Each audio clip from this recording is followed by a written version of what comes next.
really looking forward to our cheesy 80s slasher double feature, X-Ray and Schizoid. It's just, if you like early 80s slashers, you gotta get them. They're just ridiculous. I just got to see the first test disc of the 3D, an Amityville 3D, and it's pretty impressive.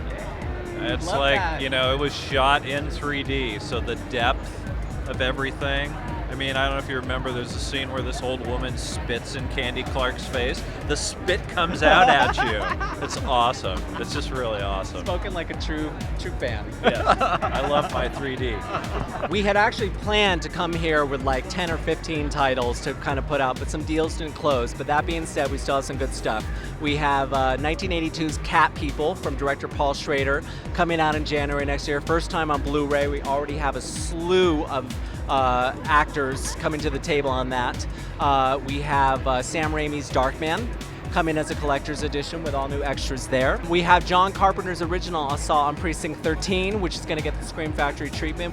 We have a little-known film from 1990 with Gregory Hines called Eve of Destruction. It's about an android that goes on the berserk, and it's quite crazy, but it's coming out on Blu-ray for the first time. It just was sealed, but we are going to be releasing the Cabal cut of Nightbreed. Yes.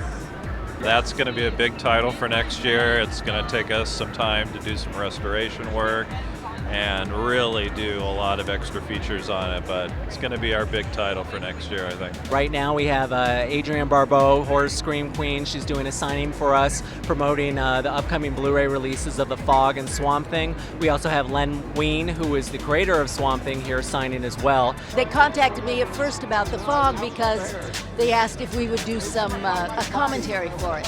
So Tom Atkins and Tommy Lee Wallace and myself all sat in a room and had a great time. I was hearing these two guys and what their experience of the film was, which didn't necessarily jibe with mine because I was pretty much working by myself, and so it was just great fun, just remembering what a good time we had when we made it, and it was a very we were a family making it, going into it, John Carpenter, the director, had worked with all of them before, his whole crew, his production staff, Deborah Hill, and so it was just fun listening to the two Toms talk about what they were going through. I'm very proud of both of them, so I'm happy to have them come out on Blu-ray. I have not seen The Fog more than twice. Well, I haven't seen...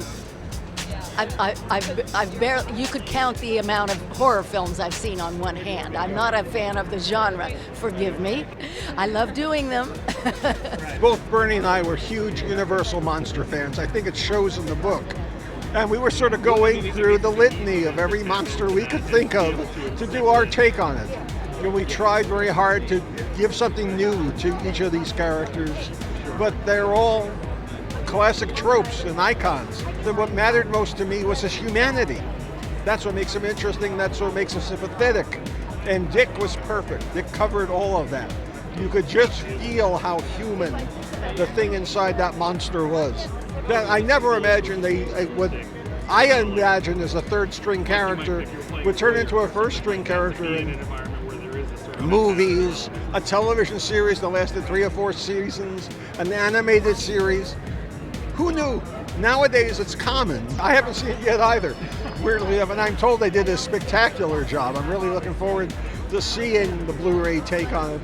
And I think there's also a long interview with me on there somewhere too. So that should be. And we have some pretty neat extras that we're coming up with, and I think it's going to be a huge success.